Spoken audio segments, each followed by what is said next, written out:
Pourquoi tu fais autant attention à ce que les autres pensent de toi? Pourquoi tu laisses des inconnus influencer tes décisions, tes envies, tes rêves?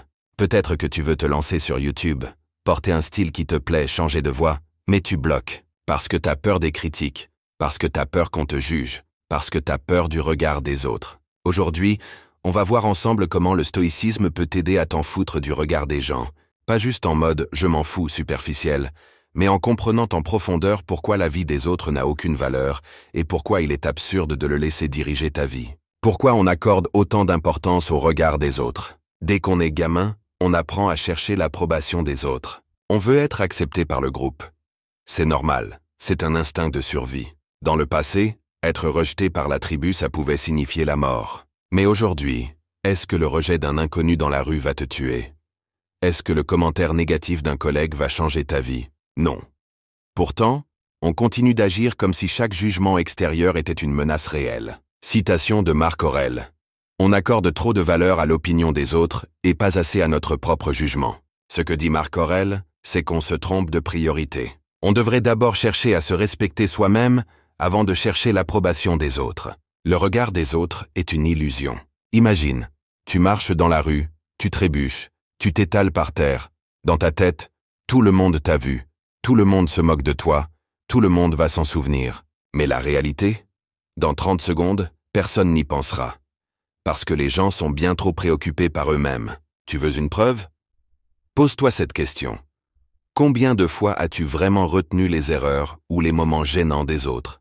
Presque jamais. Et pourtant, eux aussi ont dû penser que tout le monde les regardait. Citation d'Épictète. Ce qui trouble les hommes, ce ne sont pas les choses, mais les jugements qu'ils portent sur elles. C'est exactement ça. Ce n'est pas le regard des autres qui te fait souffrir, c'est l'importance que toi tu lui donnes. L'exercice stoïcien ultime pour s'en foutre du regard des autres. Les stoïciens avaient une technique redoutable, le mépris du jugement extérieur. Marc Aurèle disait, quand quelqu'un te critique, demande-toi si ce qu'il dit est vrai. Si c'est vrai, corrige-toi. Si c'est faux, ignore-le. En gros, tu ne perds jamais.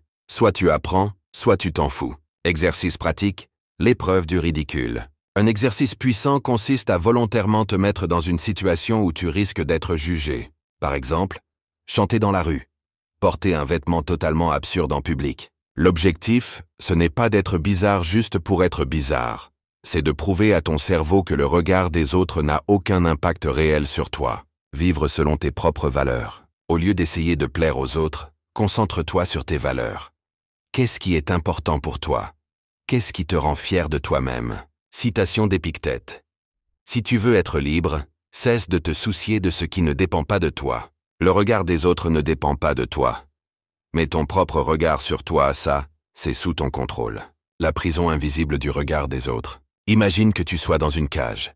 Une cage invisible construite par toutes les opinions, attentes et jugements des autres. À l'intérieur, tu es prisonnier. Tu n'oses pas parler trop fort, tu n'oses pas exprimer tes idées, tu n'oses même pas être totalement toi-même. Mais la vérité, c'est que la porte de cette cage n'a jamais été verrouillée. Tu peux sortir à tout moment. Ce qui te retient, ce n'est pas la réalité, c'est la peur d'une illusion. Quand tu commences à vivre selon tes propres valeurs, tu sors de cette cage. Et tu te rends compte que dehors, il n'y avait jamais vraiment de danger. L'expérience des derniers jours. Voici un exercice puissant. Imagine que tu es sur ton lit de mort. Tu regardes en arrière et tu réalises que tu as passé ta vie à essayer de plaire aux autres, à éviter d'être jugé. Et maintenant, ces autres, où sont-ils? Qu'est-ce que leur regard t'a apporté? Rien. Le seul regard qui compte à la fin, c'est celui que toi tu portes sur ta propre vie. Citation de Sénèque. On souffre plus dans l'imagination que dans la réalité. Si tu fais des choix par peur d'être jugé, alors tu vis une vie qui n'est même pas la tienne. Donc la question à te poser maintenant c'est, veux-tu être fier de la personne que tu es ou être un simple reflet des attentes des autres? Parce qu'à la fin, ceux qui t'auront jugé auront oublié. Mais toi, tu devras vivre avec tes choix. Au final, le vrai problème, ce n'est pas ce que les autres pensent de toi, c'est que toi, tu crois que ça a de l'importance. Mais tu sais quoi? Personne ne pense autant à toi que toi-même. Personne ne vit à ta place. Alors arrête d'attendre la validation des autres et commence à vivre selon tes propres règles. Si cette vidéo t'a aidé, dis-moi en commentaire quelle est la première chose que tu vas faire sans te soucier du regard des autres. Et si tu veux aller encore plus loin dans le stoïcisme, je fais des vidéos régulièrement, alors abonne-toi pour ne pas manquer la suite.